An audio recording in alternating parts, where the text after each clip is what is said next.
Hello guys, code മലയാളത്തിലേക്ക് സ്വാഗതം. So ഈ വീഡിയോയിൽ നോക്കാൻ പോകുന്നത് നമ്മൾ രണ്ട് കൺസെപ്റ്റുകളാണ്. സോ ഒന്ന് മാർജിൻ കൊളാപ്സ് എന്ന് പറഞ്ഞൊരു കൺസെപ്റ്റും പിന്നെ അടുത്തത് ഒരു CSS പ്രോപ്പർട്ടിയാണ് ഫ്ലൂട്ട്. സോ ഫസ്റ്റ് നമുക്ക് മാർജിൻ കൊളാപ്സ് എന്താണെന്ന് നോക്കാം. സോ മാർജിൻ പാഡിംഗ് ബോർഡർ ഒക്കെ നമ്മൾ നേരത്തെ വീഡിയോ ചെയ്തിട്ടുണ്ട്. സോ മാർജിൻ്റെ കൺസെപ്റ്റ് അറിയാത്തവർ അത് കണ്ടിട്ട് ഇങ്ങോട്ട് വരിക. ഈ മാർജിൻ കൊളാപ്സ് നമ്മൾ ചിലപ്പോൾ ലേ ഔട്ടിൽ ചെറിയ കൺഫ്യൂഷൻസ് ഉണ്ടാക്കാം. സോ അതുകൊണ്ട് ഇത് അറിഞ്ഞിരിക്കേണ്ട അത്യാവശ്യം ഇമ്പോർട്ടൻ്റ് ആയിട്ടുള്ളൊരു കാര്യമാണ്. സോ ഫസ്റ്റ് നമുക്ക് എന്താണ് ഒരു മാർജിൻ കൊളാപ്സ് നോക്കാം. സോ ഫസ്റ്റ് നമുക്കൊരു ഡിവ് ഇടാം. സോ ഇതിന് ക്ലാസ് ടോപ്പ് കവർന്ന് കൊടുക്കാം. എന്നിട്ട് അതിനകത്ത് രണ്ട് ഡിവും കൂടി ഇടാം, രണ്ട് സെക്ഷൻ ഡിവ്. മുകളിലത്തെ ഡിവിന് സെക്ഷൻ ടോപ്പ് എന്ന് ക്ലാസ് കൊടുക്കാം, താഴത്തെ ഡിവിന് സെക്ഷനും ബോട്ടവും കൊടുക്കാം. ഓക്കെ, അതിൽ ടോപ്പ് ബോട്ടം എന്നുള്ള രണ്ട് ടെക്സ്റ്റും കൊടുക്കാം. സോ ടോപ്പ് ബോട്ടം എന്ന് പറഞ്ഞിട്ട് നമുക്ക് ഇങ്ങനെ കാണാൻ പറ്റും. സോ ഇത് ഐഡൻറ്റിഫൈ ചെയ്യാൻ വേണ്ടിയിട്ട് നമുക്ക് ഇനി രണ്ടിനും ഒരു ബോർഡർ കൂടി കൊടുത്തേക്കാം. സോ ഡോട്ട് സെക്ഷൻ എന്ന് പറഞ്ഞ ക്ലാസ്സിനകത്ത് നമുക്കൊരു ബോർഡർ കൊടുക്കാം. ഓക്കെ, റിഫ്രഷ് ചെയ്ത് കഴിഞ്ഞാൽ സോ ടോപ്പ് ബോട്ടത്തിനകത്തൊരു ബോർഡർ ഉണ്ട്. ഓക്കെ, ഇനി നമുക്ക് ഈ ടോപ്പ് എന്ന് പറഞ്ഞ ഈ സെക്ഷൻ്റെ താഴെ ഒരു 15 പിക്സലിൽ മാർജിൻ കൊടുക്കാം. ഓക്കെ, സോ ഇവിടെ നോക്കുകയാണെങ്കിൽ ഈ ടോപ്പ് എന്ന് പറഞ്ഞ ക്ലാസ്സിന് നമുക്ക് മാർജിൻ കൊടുക്കാം. മാർജിൻ ബോട്ടം ഒരു 15 പിക്സൽ കൊടുക്കാം. ഓക്കെ, സോ നമ്മൾ റിഫ്രഷ് ചെയ്ത് കഴിഞ്ഞാൽ ഇവിടെ ഒരു ചെറിയ ഗ്യാപ്പ് വന്നിട്ടുണ്ട്. സോ ഗ്യാപ്പ് നോക്കിക്കഴിഞ്ഞാൽ നമ്മുടെ മൗസിൻ്റെ പോയിൻ്റർ കറക്റ്റ് അതിനകത്ത് കയറും. അത്ര ഒരു ഗ്യാപ്പാണ് നമുക്ക് വന്നിട്ടുള്ളത്. ഓക്കെ, സോ ഇവിടെ നോക്കിക്കഴിഞ്ഞാൽ ടോപ്പിൽ സെലക്ട് ചെയ്ത് കഴിഞ്ഞാൽ ടോപ്പിൻ്റെ താഴെ 15 പിക്സൽ മാർജിൻ വന്നിട്ടുണ്ട്. ഓക്കെ, സോ അതാണ് ഇവിടെ കാണുന്നത്. ഇനി നമുക്ക് ബോട്ടത്തിൻ്റെ മുകളിൽ ഒരു 15 പിക്സൽ മാർജിൻ കൊടുക്കാം. ഓക്കെ, ഈ ബോട്ടം എന്ന് പറയുന്ന സെക്ഷന് മുകളിൽ ഒരു 15 പിക്സൽ മാർജിൻ കൊടുക്കാം. അപ്പോൾ നമ്മളിവിടെ 15 ടോപ്പിൽ ഒരു 15 പിക്സൽ, ബോട്ടത്തിന് മുകളിൽ ഒരു 15 പിക്സൽ ആകുമ്പോൾ നമ്മൾ മൊത്തം ഒരു 30 പിക്സൽ എങ്കിലും നമ്മൾ പ്രതീക്ഷിക്കും. ഓക്കെ, സോ നമ്മൾ റിഫ്രഷ് ചെയ്ത് കഴിഞ്ഞാൽ എന്താ സംഭവിക്കുന്നത്? അവിടെ ഗ്യാപ്പ് നോക്കിക്കോളൂ. കറക്റ്റ് ഒരു മൗസിൻ്റെ പോയിൻ്റർ കയറുന്നൊരു ഗ്യാപ്പാണ്. റിഫ്രഷ് ചെയ്ത് കഴിഞ്ഞാലോ ആ ഗ്യാപ്പിന് യാതൊരു മാറ്റവും ഇല്ല. കണ്ട, എപ്പോഴും ആ മൗസിൻ്റെ പോയിൻ്റർ കയറുന്ന ഗ്യാപ്പേ ഉള്ളൂ. ഓക്കെ, ഇവിടെ ബോട്ടം നോക്കിക്കഴിഞ്ഞാൽ ബോട്ടത്തിൻ്റെ മുകളിൽ ഒരു 15 പിക്സലുണ്ട്, ടോപ്പിൻ്റെ താഴെ ഒരു 15 പിക്സലുണ്ട്. എന്നിട്ട് രണ്ടും കൂടിയും കൂട്ടിയിട്ടും 15 പിക്സൽ തന്നെയാണ് മാർജിൻ വന്നേക്കുന്നത്. ഓക്കെ, സോ എന്ത് സംഭവിച്ചു എന്ന് വെച്ചാൽ ടോപ്പിൻ്റെയും ബോട്ടത്തിൻ്റെയും മാർജിൻ അവൻ കൊളാപ്സ് ചെയ്തു. ഓക്കെ, സോ ആ ഒരു കൺസെപ്റ്റിനെയാണ് മാർജിൻ കൊളാപ്സ് എന്ന് പറയുന്നത്. ഓക്കെ, സോ അതെങ്ങനെ വർക്ക് ചെയ്യുമെന്ന് വെച്ച് കഴിഞ്ഞാൽ നമ്മൾ മുകളിലത്തെ ഒരു സെക്ഷന് ഒരു മാർജിൻ ഉണ്ട് ബോട്ടത്തിൽ, പിന്നെ താഴത്തെ ഒരു സെക്ഷന് മുകളിൽ മാർജിൻ ഉണ്ടെങ്കിൽ അതിൽ രണ്ടിലും ഏറ്റവും വലുത് ഏതാണോ അതിൻ്റെ മാർജിൻ മാത്രമേ എടുക്കത്തുള്ളൂ. ഓക്കെ, ഫോർ എക്സാമ്പിൾ ഈ ടോപ്പിൻ്റെ താഴെയുള്ള മാർജിൻ ഒരു 50 പിക്സലാക്കി കഴിഞ്ഞാൽ ജനറലി ഇതിന് ടോപ്പിൻ്റെ അവിടെ വെച്ച് കഴിഞ്ഞാൽ കണ്ട ഈ 50 പിക്സൽ ആ ഓറഞ്ച് ഏരിയ താഴത്ത് വരെ മുട്ടി, അതായത് മൊത്തം 50 പിക്സൽ മാർജിനേ ഉള്ളൂ. ഓക്കെ, ഈ ടോപ്പിൻ്റെ മുകളിലുള്ള മാർജിൻ 15 പിക്സൽ ആ 50 പിക്സലിനൊപ്പം കൊളാപ്സ് ആയിപ്പോയി. ഏറ്റവും ബിഗ്ഗസ്റ്റ് മാർജിൻ ഏതാണോ അതേ എടുക്കത്തുള്ളൂ. അതിനാണ് മാർജിൻ കൊളാപ്സിംഗ് എന്ന് പറയുന്നത്.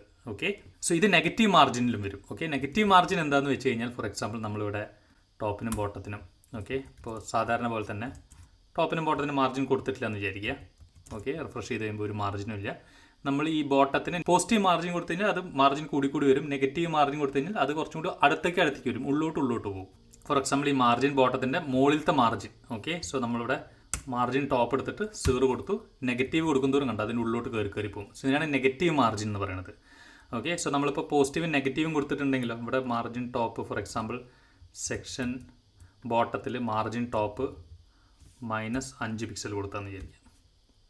ഓക്കെ, ഇതിൽ മാർജിൻ ബോട്ടം 15 പിക്സലും. അപ്പോൾ ഈ ഒരു കേസിൽ എങ്ങനെ വരും എന്ന് വെച്ച് കഴിഞ്ഞാൽ നമ്മുടെ മാർജിൻ കുറച്ചുകൂടി കുറഞ്ഞു. ഓക്കെ, സോ ഈ കാൽക്കുലേഷൻ എങ്ങനെ നടക്കാമെന്ന് വെച്ച് കഴിഞ്ഞാൽ ഇതിൻ്റെ രണ്ടിൻ്റെയും അബ്സല്യൂട്ട് വാല്യൂ എടുക്കും, അതായത് നെഗറ്റീവ് ഇല്ലാത്ത വാല്യൂ എടുക്കും. ഓക്കെ, അതായത് 15ഉം 5 കൊടുക്കും. എന്നിട്ട് ഇതിൻ്റെ രണ്ടിനും ഡിഫറൻസ് കാണും. 15 5 വർഷം 10, അപ്പോൾ 10 പിക്സലായിരിക്കും ഈ ഡിഫറൻസ് ഉണ്ടാവുക. ഓക്കെ, സോ അങ്ങനെയാണ് നെഗറ്റീവ് മാർജിൻ വരുമ്പോൾ ഇത് എഫക്ട് ചെയ്യുന്നത്. സോ ഇത് നെസ്റ്റഡ് എലമെൻറ്റിലും ഈ മാർജിൻ കൊളാപ്സിങ് നടക്കും. അതായത് ഫോർ എക്സാമ്പിൾ നമ്മൾ ഈ ഒരു ടോപ്പ് സെക്ഷൻ, ഈ ഒരു സെക്ഷൻ്റെ ഈ ഒരു ടോപ്പ് എന്ന് പറയുന്നത് വേറൊരു ഡിവിൻ്റെ ഉള്ളിലാണെന്ന് വിചാരിച്ചോളൂ. ഓക്കെ, ക്ലാസ് ഈക്വൽ ടു ചുമ്മാ ഡിവൈഡർ എന്നതിലും കൊടുക്കാം. ഓക്കെ, ചുമ്മാ ഒരു ഡിവൈഡർ എന്ന് പറഞ്ഞ ക്ലാസ് കൊടുക്കാം. എന്നിട്ട് നേരത്തെ പോലെ തന്നെ മാർജിൻ ടോപ്പും 15 പിക്സൽ, മാർജിൻ ബോട്ടവും 15 പിക്സലിന് കൊടുക്കാം. ഓക്കെ, സോ ഇവിടെ റിഫ്രഷ് ചെയ്ത് നോക്കിയാൽ നമ്മുടെ പഴയ ബിഹേവിയർ പോലെ തന്നെയാണ്. അപ്പോൾ ഇവിടെ നോക്കിക്കഴിഞ്ഞാൽ നമ്മുടെ എലമെൻറ്റ് നോക്കിക്കഴിഞ്ഞാൽ ഈ ഡിവൈഡറാണ് ഏറ്റവും പുറത്ത് എലമെൻറ്റ്, അതിൻ്റെ ഉള്ളിലാണ് ടോപ്പ് വന്നിരിക്കുന്നത്. ഓക്കെ, ടോപ്പിലാണ് അതിൻ്റെ ഉള്ളിലത്തെ എലമെൻറ്റിനാണ് മാർജിൻ കൊടുത്തിരിക്കുന്നത്. ഓക്കെ, ഇനി അതുപോലെ തന്നെ ബോട്ടത്തിൻ്റെ മുകളിലാണ് മാർജിൻ കൊടുത്തിരിക്കുന്നത്. ഓക്കെ, ടോപ്പ് ഡിവൈഡറിൻ്റെ ഉള്ളിലാണെങ്കിൽ പോലും അതിൻ്റെ ഒരു എലമെൻറ്റുമായിട്ട് പോലും ഇത് രണ്ടും കൂടി മാർജിൻ കൊളാപ്സ് ചെയ്യും. സോ ഇങ്ങനെ എത്ര നെസ്റ്റഡ് വന്നാലും അതിൻ്റെ അഡ്ജസൻ്റ് ആയിട്ടുള്ള മാർജിൻ ഉണ്ടെങ്കിൽ അതുമായിട്ട് അവൻ കൊളാപ്സ് ചെയ്യും, അതിൻ്റെ പാരൻറ്റിൻ്റെ വെളിയിലാണെങ്കിൽ പോലും. സോ ഇതിൻ്റെ ക്യാച്ച് എന്താണെന്ന് വെച്ച് കഴിഞ്ഞാൽ ഇതിൻ്റെ എവിടെയെങ്കിലും ഒരു ബ്രേക്ക് ഉണ്ടെങ്കിൽ അവൻ ആ കൊളാപ്സ് വർക്ക് ചെയ്യത്തില്ല. ഫോർ എക്സാമ്പിൾ ഇതിൻ്റെ പാരൻറ്റിന് ഇവിടെ ഒരു ബോർഡറോ പാഡിങ്ങോ ഉണ്ടെങ്കിൽ ഈ രണ്ട് മാർജിനും തമ്മിലൊരു ഗ്യാപ്പ് വന്നില്ലേ, അപ്പം അങ്ങനത്തെ ഒരു കേസിനകത്ത് ഇവൻ എന്ത് ചെയ്യുന്നത് വെച്ച് കഴിഞ്ഞാൽ ആ മാർജിൻ കൊളാപ്സ് ചെയ്യത്തില്ല. ഫോർ എക്സാമ്പിൾ നമ്മൾ ഈ പറയണ ഈ ഡിവൈഡറിന് നമ്മളൊരു പാഡിങ് കൊടുത്തു എന്ന് വിചാരിച്ചോ. ഓക്കെ, ഈ ഡിവൈഡറിന് ഒരു പിക്സൽ പാഡിങ് കൊടുത്താൽ മതി, ഈ മാർജിൻ കൊളാപ്സ് ആവത്തില്ല, ഇവനത് പെട്ടെന്ന് അങ്ങ് വലുതാവും. ഇപ്പോൾ 15 പിക്സലാണ് മൊത്തം സ്പേസ് ഉണ്ടെങ്കിൽ ഈ മാർജിൻ കൊളാപ്സ് എടുത്ത് കളയുമ്പോൾ 30 പിക്സലാവും, പെട്ടെന്ന് അങ്ങോട്ട് വലുതാവും. ഓക്കെ, ഫോർ എക്സാമ്പിൾ ഈ ഡിവൈഡറിന് നമ്മൾ പാഡിങ് ബോട്ടം കൊടുത്ത് നോക്കാം. ഓക്കെ, ആദ്യം 0 കൊടുക്കാം. 0 കൊടുക്കുമ്പോൾ ഒരു വ്യത്യാസമില്ല. ഇതിപ്പോൾ ഒരു 1 കൊടുത്ത് ഒരു ജമ്പ് നടക്കുന്നു നോക്കിക്കോളൂ. കണ്ടാ, ഈ 1 പിക്സലല്ല, മൊത്തം 16 പിക്സലാണ് അവിടെ കൂടിയത്. ഓക്കെ, സോ അതിൻ്റെ ഇടയിൽ എവിടെയെങ്കിലും ഒരു ഡിവിഷൻ വന്നു കഴിഞ്ഞാലും പാഡിങ് ആയാലും ബോർഡർ ആയാലും ഈ മാർജിൻ കൊളാപ്സ് വർക്ക് ചെയ്യത്തില്ല. അടുത്ത കേസ് എന്താണെന്ന് വെച്ച് കഴിഞ്ഞാൽ മാർജിൻ കൊളാപ്സ് ബ്ലോക്ക് എലമെൻറ്റുകൾക്കേ വർക്ക് ചെയ്യത്തുള്ളൂ. അപ്പം ബേസിക്കലി ആയിട്ട് 2 രീതിയിലുള്ള എലമെൻ്റ് ഉണ്ട്, ബ്ലോക്ക് എലമെൻറ്റും ഇൻലൈൻ എലമെൻറ്റും. സോ അത് ഇപ്പോൾ നമ്മൾ ഡിവ് ഒക്കെ ബ്ലോക്ക് എലമെൻ്റാണ്, അതായത് ഒന്ന് കഴിഞ്ഞാൽ അടുത്ത ലൈനിലായിരിക്കും, പിന്നെ അടുത്ത ഡിവ് എടുത്ത് കഴിഞ്ഞാൽ അടുത്ത ലൈനിലായിരിക്കും, ലൈൻ ബൈ ലൈൻ ആയിട്ടായിരിക്കും വരിക. അതിനാണ് ബ്ലോക്ക് എലമെൻറ്റ്സ് എന്ന് പറയുന്നത് ജനറലി. അല്ലാത്തത് ഇൻലൈൻ എലമെൻ്റ് ഉണ്ട്, അത് ഒന്ന് കഴിഞ്ഞാൽ നെക്സ്റ്റ് ആയിട്ട് വരും. ഓക്കെ, അതിനാണ് ഇൻലൈൻ എലമെൻ്റ് എന്ന് പറയുന്നത്. ഇൻലൈൻ എലമെൻറ്റിൽ ഈ പറയുന്ന മാർജിൻ കൊളാപ്സ് വർക്ക് ചെയ്യത്തില്ല.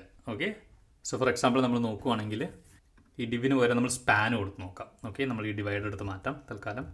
ഓക്കെ, സോ ഈ ഡിവിന് പകരം നമ്മളെല്ലാം സ്പാൻ ആക്കി കഴിഞ്ഞാൽ, സ്പാൻ എന്ന് പറഞ്ഞ ഇൻലൈൻ എലമെൻ്റ് ആണ്. ഓക്കെ, സോ ഈ ബോട്ടവും ടോപ്പ് എടുത്ത് കളയാം. ഓക്കെ, റിഫ്രഷ് ചെയ്ത് കഴിഞ്ഞാൽ ടോപ്പും ബോട്ടം റൈറ്റ് ലെഫ്റ്റിൽ വന്നു, ഇൻലൈൻ എലമെൻ്റ് ആയിരുന്നു. ഇനി ടോപ്പിൻ്റെ റൈറ്റ് മാർജിനും ബോട്ടത്തിൻ്റെ ലെഫ്റ്റ് മാർജിനും കൊടുത്ത് നോക്കാം. അപ്പോൾ ടോപ്പിൻ്റെ റൈറ്റ് മാർജിൻ റൈറ്റ് കൊടുത്തു കഴിഞ്ഞാൽ 15 പിക്സൽ വന്നു. ഇനി ബോട്ടത്തിന് ലെഫ്റ്റ് മാർജിൻ കൊടുത്തു കഴിഞ്ഞാൽ കുറച്ചും കൂടി വലുതാവും, കാരണം അവിടെ മാർജിൻ കൊളാപ്സ് നടക്കത്തില്ല. ഓക്കെ, സോ ഇവിടെ ലെഫ്റ്റ് കൊടുത്തു കഴിഞ്ഞാൽ നമ്മൾ റിഫ്രഷ് ചെയ്ത് കഴിഞ്ഞാൽ ഇതാണ് കുറച്ച് സ്പേസ് കൂടി, അവിടെ മാർജിൻ കൊളാപ്സ് നടന്നില്ല. ഇവിടെ എടുത്ത് നോക്കിക്കഴിഞ്ഞാൽ ഇവിടുത്തെ മാർജിൻ ഇപ്പുറത്തെ സൈഡിലും കിടക്കും, അവിടുത്തെ മാർജിൻ അപ്പുറത്തെ സൈഡിലും കിടക്കും. ഓക്കെ, സോ അത് ബ്ലോക്ക് എലമെൻറ്റ്സിന് മാത്രമേ കൊടുക്കത്തുള്ളൂ. ബ്ലോക്ക് എലമെൻറ്റ്, ഇൻലൈൻ എലമെൻറ്റ്, ഇതൊക്കെ ഡിസ്പ്ലേ പ്രോപ്പർട്ടികളാണ്. നമ്മൾ ഡിസ്പ്ലേനെ കുറിച്ച് നമ്മൾ അടുത്ത വീഡിയോയിൽ നമുക്ക് ഡീറ്റെയിൽ ആയിട്ട് നോക്കാം. സോ ജസ്റ്റ് ഈ മാർജിൻ കൊളാപ്സ് പറയുമ്പോൾ ഇത് പറഞ്ഞതേ ഉള്ളൂ. സോ ഇത് കൂടാതെ തന്നെ ഈ margin collapse for example block element ആണെങ്കിൽ തന്നെയും നമ്മൾ നേരത്തെ പോലെ എല്ലാം ഡിവും സ്പാനും ആക്കാം, മാർജിൻ ടോപ്പും ബോട്ടും തന്നെ ആക്കാം. ഓക്കെ, ഇവിടെ മാർജിൻ കൊളാപ്സ് നടന്നിട്ടുണ്ട്. ഇനി ഇതിൻ്റെ പാരൻറ്റിനെ ഡിപ്പെൻഡ് ചെയ്യും. ഇനി ഈ കണ്ടെയ്നറിൻ്റെ പാരൻറ്റിനെ ഡിപ്പെൻഡ് ചെയ്യും. ഈ പാരൻറ്റിനെ നമ്മൾ നേരത്തെ പറഞ്ഞു ഡിസ്പ്ലേ നമ്മൾ നോക്കാൻ പോകുന്നതേ ഉള്ളൂ. ഓക്കെ, എന്നാലും പറയുവാണ്, ഇതിനെ ഈ പാരൻ്റ് ഒരു ഫ്ലോ ലേ ഔട്ടിലാണ് കിടക്കുന്നത്. അതായത് നമ്മൾ പ്രത്യേകിച്ച് ഒരു ഡിസ്പ്ലേയും കൊടുത്തിട്ടില്ല, സാധാരണ ലേ ഔട്ടിനെയാണ് ഫ്ലോ ലേ ഔട്ട് എന്ന് പറയുന്നത്. സാധാരണ ലേ ഔട്ടിലാണ് ഈ പറയുന്ന ഈ മാർജിൻ കൊളാപ്സ് നടക്കത്തുള്ളൂ. നമ്മളിത് എന്തെങ്കിലും ഒരു എക്സ്ട്രാ ഡിസ്പ്ലേ കൊടുത്തു കഴിഞ്ഞാൽ ഇത് ഗ്രിഡാക്കി അങ്ങനെ എന്തെങ്കിലുമൊക്കെ ചെയ്ത് കഴിഞ്ഞാൽ ഈ മാർജിൻ കൊളാപ്സ് നടക്കത്തില്ല. ഫോർ എക്സാമ്പിൾ ഈ ടോപ്പ് കവറിന് നമ്മൾ ജസ്റ്റ് ടോപ്പ് കവറിനെ ഡിസ്പ്ലേ ചുമ്മാ ഗ്രിഡാക്കി കൊടുത്തു കഴിഞ്ഞാൽ റിഫ്രഷ് ചെയ്ത് കഴിഞ്ഞാൽ ഇതാണ് മാർജിൻ കൂടി. ഓക്കെ, ഈ ഡിസ്പ്ലേ പ്രോപ്പർട്ടീസ് കുറിച്ച് നെക്സ്റ്റ് വീഡിയോയിൽ ഡീറ്റെയിൽ ആയിട്ട് കവർ ചെയ്യാം. ഓക്കെ, സോ ഇപ്പോൾ മനസ്സിലാക്കേണ്ടത് സാധാരണ ഒരു ഫ്ലോ ലേ ഔട്ടിൽ മാത്രമേ ഈ മാർജിൻ കൊളാപ്സ് നടക്കത്തുള്ളൂ. പിന്നെ വേറൊരു കാര്യം നമ്മൾ പറഞ്ഞു, നമ്മളിതിൻ്റെ ചൈൽഡിനകത്ത്, അതായത് ഇതിനകത്ത് നമ്മളൊരു ഡിവൈഡർ ഇട്ടിട്ടുണ്ടായിരുന്നു ഇതിന് ചുറ്റും, അത് തിരിച്ച് വീണ്ടും ഇടാം.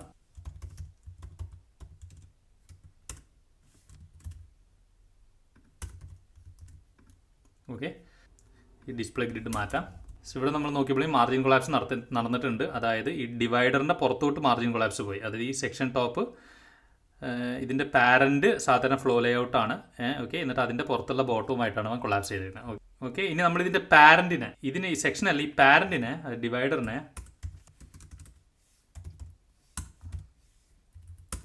ഡിസ്പ്ലേ ഫ്ലോ റൂട്ട് കൊടുത്തിട്ടുണ്ടെങ്കിൽ നമ്മൾ റിഫ്രഷ് ചെയ്ത് കഴിഞ്ഞാൽ അത് മാർജിൻ കൊളാപ്സ് നടത്തില്ല. അതായത് ഈ ഒരു സെക്ഷൻ്റെ മാർജിൻ ഇതിൻ്റെ ഈ ഡിവൈഡറിൻ്റെ പുറത്തുള്ള ആരുമായിട്ടും കൊളാപ്സ് ചെയ്തില്ല. കാരണം ഈ ഡിവൈഡറിനെ നമ്മൾ റൂട്ടായിട്ട് സെറ്റ് ചെയ്യണം.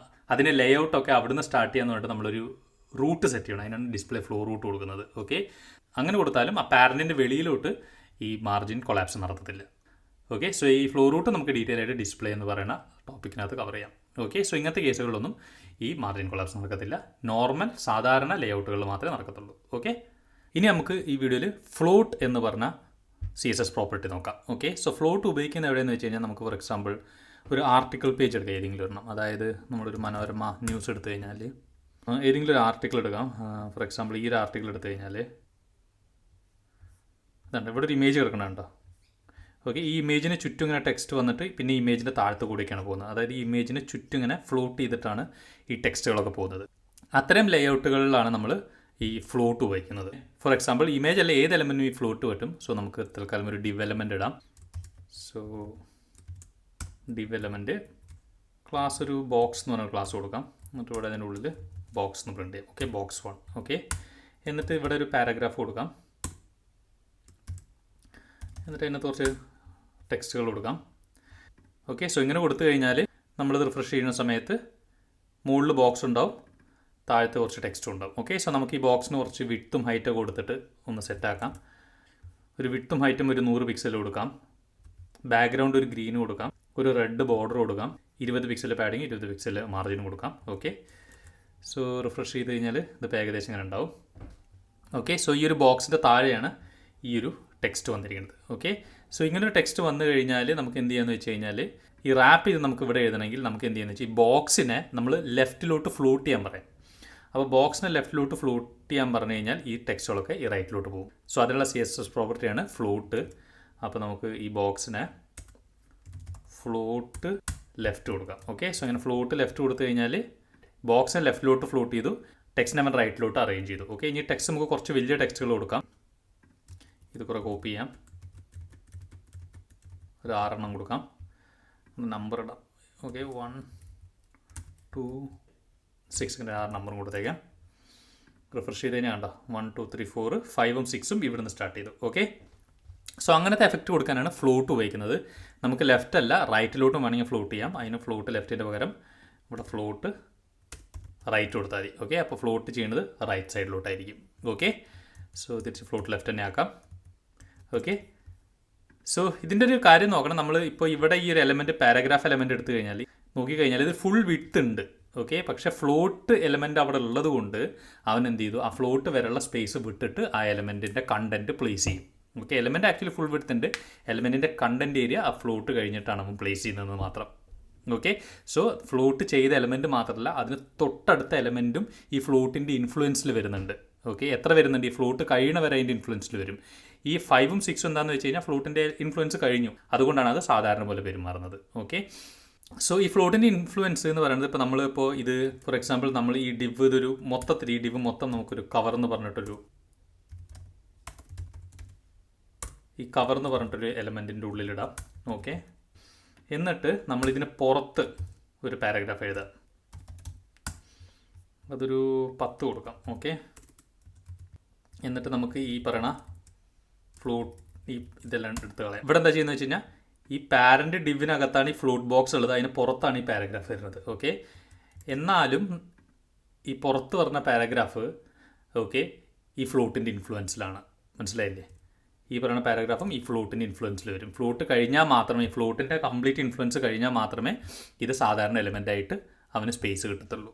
ഓക്കെ, അതാണ് ഫ്ലോട്ടിൻ്റെ ഇൻഫ്ലുവൻസ്. അതിൻ്റെ തൊട്ട് താഴെയുള്ള ചൈൽഡല്ല, അതിൻ്റെ പാരൻറ്റിൻ്റെ പുറത്തുള്ള ഏത് ചൈൽഡുകളാണെങ്കിലും നോർമലായിട്ടുള്ള ഫ്ലോയിലാണെങ്കിൽ അതെല്ലാം ഇതിൻ്റെ ഇൻഫ്ലുവൻസിൽ വരുന്ന എലമെൻസുകളായിരിക്കും. ഓക്കെ, ഇനി ഫ്ലോട്ടിൻ്റെ ഇൻഫ്ലുവൻസ് നമുക്ക് വേണ്ട, ഈ ഫ്ലോട്ടിൻ്റെ ഇൻഫ്ലുവൻസ് മാറ്റണമെങ്കിൽ ഓക്കെ നമ്മൾ ഏത് എലമെൻ്റ് ആണോ ഈ ഫ്ലോട്ടിൻ്റെ ഇൻഫ്ലുവൻസ് മാറ്റണമെങ്കിൽ നമുക്ക് ആ എലമെൻറ്റ് നമുക്ക് പറഞ്ഞു കൊടുക്കാം, ഇത് ലെഫ്റ്റിൽ വരുന്ന ഫ്ലോട്ടിൻ്റെ ഇൻഫ്ലുവൻസ് ഇതിനെ ബാധിക്കരുത്, അല്ലെങ്കിൽ റൈറ്റിൽ വരുന്ന ഫ്ലോട്ടിൻ്റെ ഇൻഫ്ലുവൻസ് ഇതിനെ ബാധിക്കരുത് നമുക്ക് പറഞ്ഞു കൊടുക്കാം. സോ അതിനുള്ള പ്രോപ്പർട്ടിയാണ് ക്ലിയർ. ഓക്കെ, സോ അത് നമുക്ക് ഈ പാരഗ്രാഫിനകത്ത് നമുക്ക് വേണമെങ്കിൽ ഒരു ക്ലാസ് കൊടുക്കാം, ഔട്ട് എന്നുള്ള ക്ലാസ്സും കൊടുക്കാം. ഓക്കെ, എന്നിട്ട് ഇവിടെ നമുക്ക് ഔട്ടിനെ സ്റ്റൈൽ ചെയ്യാം. ഓക്കെ, എന്നിട്ട് നമുക്ക് ക്ലിയർ എന്ന് പറഞ്ഞാൽ ഒരു പ്രോപ്പർട്ടി ഉണ്ട്. അതിനകത്ത് നമ്മൾ പറഞ്ഞ ഈ എലമെൻറ്റ്, ഈ പറഞ്ഞ ഔട്ട് സൈഡിലുള്ള എലമെൻറ്റ് ലെഫ്റ്റിൽ വരുന്ന ഫ്ലോട്ടിൻ്റെ ഇൻഫ്ലുവൻസിൽ വരരുത്. അങ്ങനെ വേണമെങ്കിൽ ക്ലിയർ ലെഫ്റ്റ് കൊടുക്കാം. ഓക്കെ, സോ അങ്ങനെ ക്ലിയർ ലെഫ്റ്റ് കൊടുത്തു കഴിഞ്ഞാൽ കണ്ട ഇത് 10 ആ ഫ്ലോട്ടിൻ്റെ ഇൻഫ്ലുവൻസ് അല്ല, അത് കഴിഞ്ഞ ശേഷമുള്ള സ്പേസ് ആയിരിക്കും അവൻ എടുക്കുക. ഇത് ലെഫ്റ്റാണ് പറഞ്ഞു കൊടുത്തത്, അതായത് ലെഫ്റ്റിൽ വല്ല ഫ്ലോട്ടുകൾ ഉണ്ടെങ്കിൽ മാത്രമേ അതിൻ്റെ ഇൻഫ്ലുവൻസിൽ നിന്ന് ഇവൻ മാറി നിൽക്കത്തുള്ളൂ. നേരെ മറിച്ച് ഈ ബോക്സ് റൈറ്റ് ഫ്ലോട്ട് ആണെങ്കിലോ, റൈറ്റ് ഫ്ലോട്ട് ആണെങ്കിൽ അത് ഫ്ലോട്ട് ചെയ്യും, കാരണം നമ്മൾ ലെഫ്റ്റിൻ്റെ ഇൻഫ്ലുവൻസിൽ നിന്ന് മാത്രം മാറി നിൽക്കാനേ പറഞ്ഞുള്ളൂ. ഓക്കെ, സോ റൈറ്റിൻ്റെ ഇൻഫ്ലുവൻസിൽ നിന്ന് മാറി നിൽക്കണമെങ്കിൽ നമുക്കിവിടെ ക്ലിയർ റൈറ്റ് കൊടുക്കണം. ഓക്കെ, അപ്പോൾ റൈറ്റിൻ്റെ ഇൻഫ്ലുവൻസിൽ നിന്ന് മാറി നിൽക്കും. ഇനി ഇത് രണ്ടിന്നും റൈറ്റിൽ നിന്നും ലെഫ്റ്റിൽ നിന്നും മാറി നിൽക്കണമെങ്കിൽ നമുക്ക് ക്ലിയർ ബോത്ത് കൊടുക്കാം. അപ്പോൾ അങ്ങനെയാണെങ്കിലും റൈറ്റിലൊരു ഫ്ലോട്ട് വന്നാലും ലെഫ്റ്റിലൊരു ഫ്ലോട്ട് വന്നാലും ഈ പറഞ്ഞ എലമെൻറ്റ് ആ ഫ്ലോട്ടിൻ്റെ ഇൻഫ്ലുവൻസ് മാറിയിട്ടുള്ള സ്പേസ് ആയിരിക്കും എടുക്കുക. ഓക്കെ, സോ ഇനി നമുക്ക് ഇതിപ്പോൾ ഒരു എലമെൻ്റ് അല്ല എത്ര എലമെൻറ്റ് വേണമെങ്കിൽ നമുക്ക് ഫ്ലോട്ട് ചെയ്യാം. അതായത് ഇപ്പോൾ ബോക്സ് ക്ലാസ് ബോക്സ് 1 ബോക്സ് 1 2 3 എത്ര വേണമെങ്കിൽ നമുക്ക് ഇടാം. കണ്ടോ, അപ്പോൾ എന്നിട്ട് നമുക്ക് ഫ്ലോട്ട് ലെഫ്റ്റ് കൊടുക്കാം, അതാണ് കാണാൻ കുറച്ചും കൂടി ഇത്. ഓക്കെ, സോ അങ്ങനെ കൊടുത്തു കഴിഞ്ഞാൽ ബോക്സ് 1ഉം 2ഉം 3ഉം അടുപ്പിച്ചിട്ടാണ് വന്നേക്കുന്നത്. 1 2 3 ഇതെല്ലാം നമ്മൾ ഈ ബോക്സ് എന്ന് പറഞ്ഞ ക്ലാസ്സിനകത്ത് ഫ്ലോട്ട് ലെഫ്റ്റ് കൊടുത്തിരിക്കുന്നുണ്ട്. ഇതെല്ലാം ഫ്ലോട്ട് ലെഫ്റ്റ് ചെയ്തു. ആദ്യം ഫ്ലോട്ട് ലെഫ്റ്റ് ചെയ്തു, അത് കഴിഞ്ഞിട്ടുള്ള സ്പേസിൽ അടുത്തെടുക്കും, അത് കഴിഞ്ഞിട്ടുള്ള സ്പേസിൽ അടുത്തെടുക്കും. ഓക്കെ, എന്നിട്ട് നമ്മളിവിടെ എലമെൻറ്റ്സ് കൊടുത്തിട്ടുണ്ടെങ്കിൽ നമുക്ക് ഈ പറഞ്ഞ പാരഗ്രാഫ് കുറേ ഒന്നുകൂടി കൊടുക്കാം, ഒരു 8 കൊടുക്കാം. ഇത് നമ്പേഴ്സ് അതിനനുസരിച്ച് മാറ്റാം. ഓക്കെ, സോ ഈ 8 എലമെൻറ്റും ഇതേപോലെ നേരത്തെ പറഞ്ഞ പോലെ തന്നെ ഫ്ലോട്ട് ചെയ്യുന്നുണ്ട്. ഓക്കെ, ഇനി നമുക്ക് ഈ ഒരു 7 പറഞ്ഞ എലമെൻറ്റ് കഴിഞ്ഞിട്ടാണ് ബോക്സ് 3 ഫ്ലോട്ട് ചെയ്യണമെങ്കിൽ നമുക്ക് ഈ ബോക്സ് 3 നമുക്ക് എന്ത് ചെയ്യാമെന്ന് വെച്ച് കഴിഞ്ഞാൽ ഈ 7 എന്ന് പറഞ്ഞ എലമെൻറ്റ് ശേഷം ആ ബോക്സ് 3 ഇടുവാണെങ്കിൽ 1 2 3 4 5 6 കഴിഞ്ഞിട്ട് കണ്ട 7 കഴിഞ്ഞിട്ടാണ് ഇവൻ ലെഫ്റ്റിലോട്ട് ഫ്ലോട്ട് ചെയ്യുക. ഓക്കെ, സോ അങ്ങനെ നമുക്ക് പല ആർട്ടിക്കിളിൽ പല സൈഡിൽ നമുക്ക് വേണമെങ്കിൽ എലമെൻറ്റ് ഫ്ലോട്ട് ചെയ്യാൻ പറ്റും. ഓക്കെ, സോ നമ്മൾ നേരത്തെ പറഞ്ഞു ഇതിന് പുറത്തുള്ള എലമെൻറ്റിന് നമുക്ക് ഇൻഫ്ലുവൻസ് ചെയ്യും എന്ന് പറഞ്ഞു. അതായത് ഫോർ എക്സാമ്പിൾ ഇതിന് പുറത്തൊരു ഡിവ് കൊടുത്തു.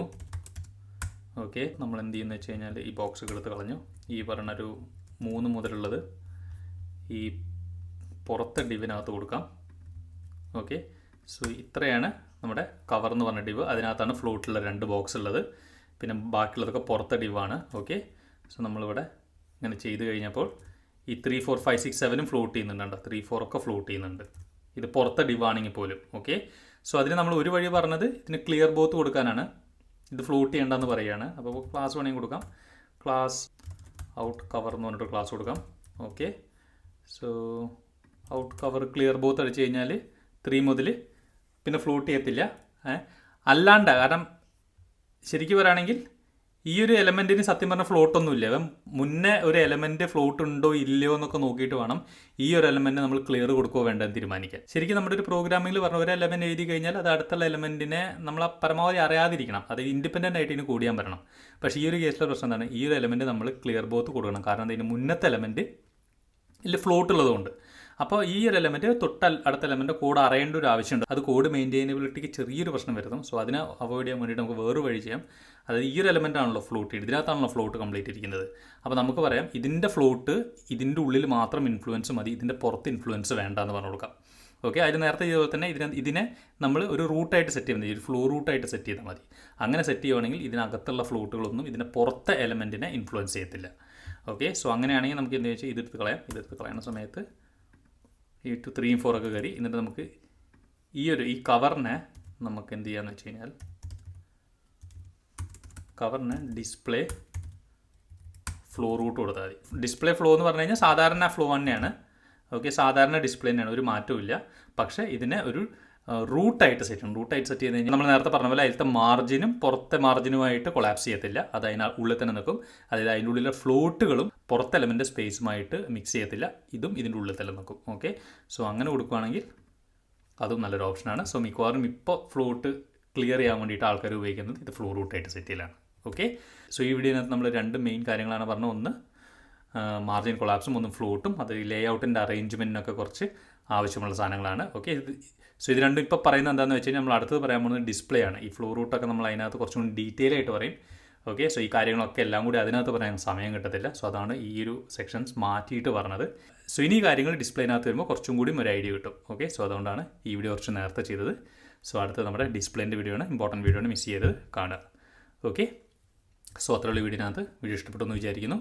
വീഡിയോ ഇഷ്ടപ്പെട്ടാൽ തീർച്ചയായും ലൈക്ക് ചെയ്യുക, ആവശ്യമുള്ള എല്ലാവരുമായിട്ട് ഷെയർ ചെയ്യുക. ഇതുപോലത്തെ കൂടുതൽ വീഡിയോസ് കാണാൻ സബ്സ്ക്രൈബ് ചെയ്യുക.